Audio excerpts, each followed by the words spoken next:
Info Europe. Info Europe. Avec la Maison de l'Europe de Lot-et-Garonne, labellisée Europe Direct. Bonjour Didier Delanis. Bonjour Katia. Alors pour ce mois-ci, vous avez choisi de nous parler, toujours dans le thème de l'immigration, parler de l'évolution de la politique européenne. Oui, effectivement,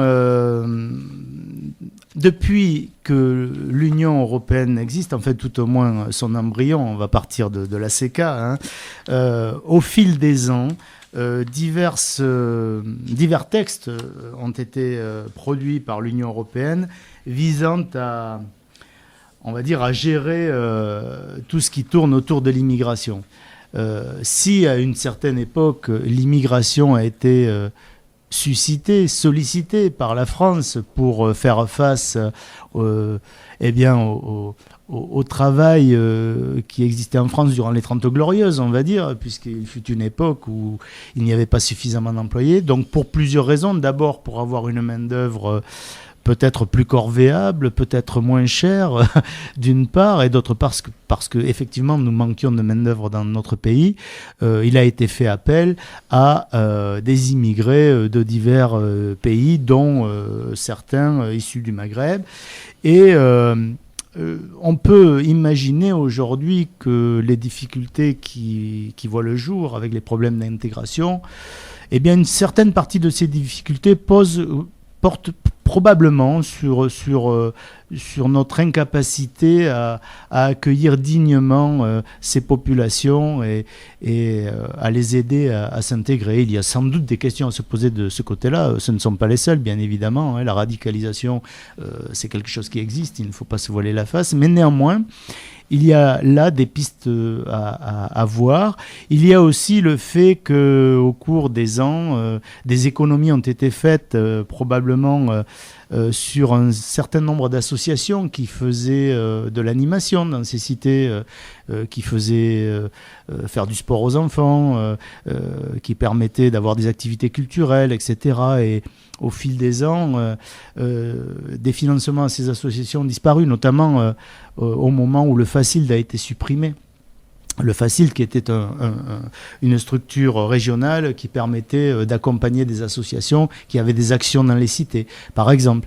Donc, il y a là, à mon avis, à réinvestir un certain nombre de lieux pour permettre à chacun d'avoir une notion de ce qu'est la citoyenneté, d'une part, et puis de pouvoir s'intégrer autrement qu'à travers ce qui se fait aujourd'hui, mais notamment dans le milieu associatif, culturel et sportif. Voilà.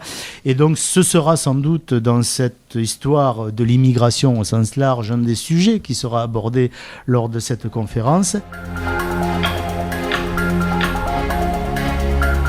Et donc au fur et à mesure qu'il y a eu des mouvements migratoires en direction de la France, tout d'abord suscités, comme je le disais, il y a eu des cadres juridiques, notamment on parle de l'espace Schengen, de choses de cette nature qui ont voulu cadrer un petit peu les mouvements migratoires. Et puis l'immigration a changé, la crise est arrivée la crise est arrivée en Europe, mais la famine, les guerres sont arrivées sur d'autres continents et cela a généré une immigration différente, une immigration liée à la famine, liée à la guerre, avec, comme on l'a vu dans certains lieux comme Lampedusa en Italie, des hommes et des femmes et des enfants qui étaient rejetés à la mer, il faut dire les choses comme elles sont, par des trafiquants, etc. Donc quelque chose d'extrêmement dramatique et l'Union européenne pendant longtemps a laissé seule l'Italie face à ce problème. Suite à ce qui s'est passé chez Charlie Hebdo, on a vu qu'il y avait une déclaration de l'Union européenne sur les problèmes liés à l'intégration, on va dire. Et je crois qu'il faut que l'Union européenne maintenant sorte des discours de l'incantation. Il faut que ce problème soit géré au niveau de l'Union européenne et non pas de chaque pays. Nous sommes dans un espace qui justifierait que les problèmes d'immigration, mais aussi les problèmes de terrorisme soient pris en charge par l'Union européenne, c'est-à-dire par l'ensemble des pays de l'Union. Il n'est pas normal que la lutte contre le terrorisme repose sur les seules épaules de la France, comme il n'est pas normal que les problèmes d'immigration liés aux guerres à la famine reposent exclusivement sur les épaules des Italiens. Donc je crois que ce débat aura aussi lieu dans cette conférence.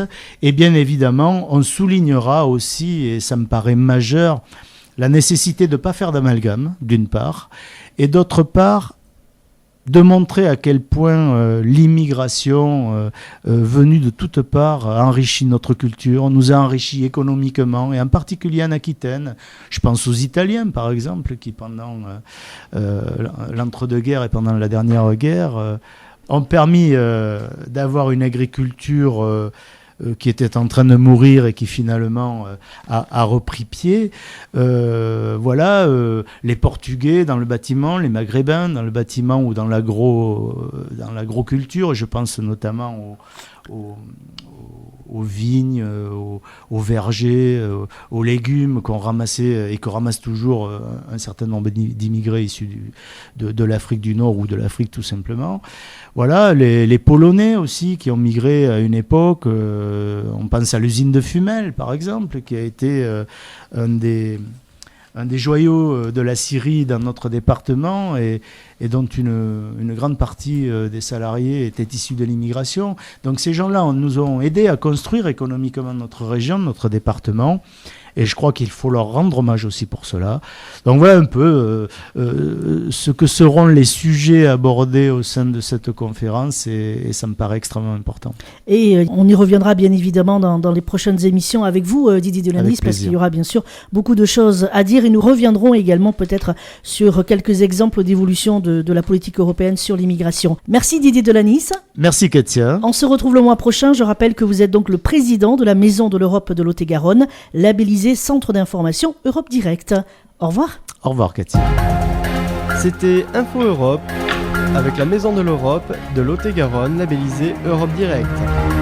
Maison de l'Europe, avenue Édouard Herriot à Agen, téléphone 05 53 66 47 59 ou par mail agen.europe@wanadoo.fr.